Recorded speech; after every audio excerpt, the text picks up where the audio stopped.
Decatur, Iowa. One evening last fall, an informant for the Morgan County Sheriff entered the office of a small construction business near this old river town and, he said, secretly installed spyware on a company computer. He had no warrant. The sheriff, Anna Franklin, wanted to know who was leaking information about her to a blogger known as the Morgan County Whistleblower. The blogger had been zeroing in on the sheriff's finances, specifically $150,000 that by law should have gone toward feeding inmates in the county jail. Instead, it had been invested in a now bankrupt used car dealership run by a convicted bank swindler. Now the sheriff has become ensnared, along with others, in a wide-ranging government investigation.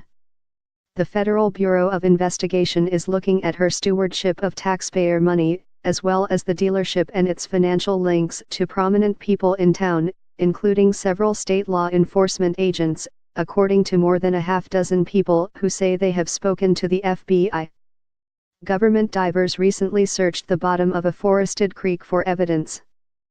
What, if anything, investigators have uncovered is not known.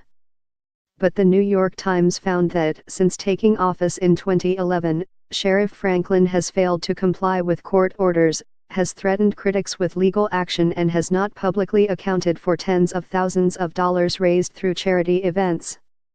Her activities point to questions about the broad powers afforded America's county sheriffs, newly emboldened in the era of President Trump. Unlike appointed municipal police chiefs, sheriffs answer only to voters, giving them often unfettered dominion not just over county law enforcement but over the jail and the lucrative service contracts that go with it. In certain jurisdictions there is a feeling by sheriffs that this is my fiefdom, I am in charge, my way or the highway, said Sarah Garrotti, a lawyer at the Southern Center for Human Rights in Atlanta, which has filed lawsuits against a number of sheriffs. Sometimes that kind of culture can lead to sort of a sheriff's gone wild kind of behavior. If these officers of the law are also politicians, their politics have increasingly adhered to the idea of the sheriff as an almost mythic figure, a pure expression of democracy, local protector of the people, accountable only to the people. In recent years, a group of activist sheriffs has coalesced around such hot-button conservative issues as gun rights, immigration, and the use of federal lands in the West. Mostly we protect people from criminals, but sometimes we protect them from an overreaching government, said Brad Rogers, the sheriff of Elkhart County, IND. He added, I'm answerable to the people. I have a face and a name.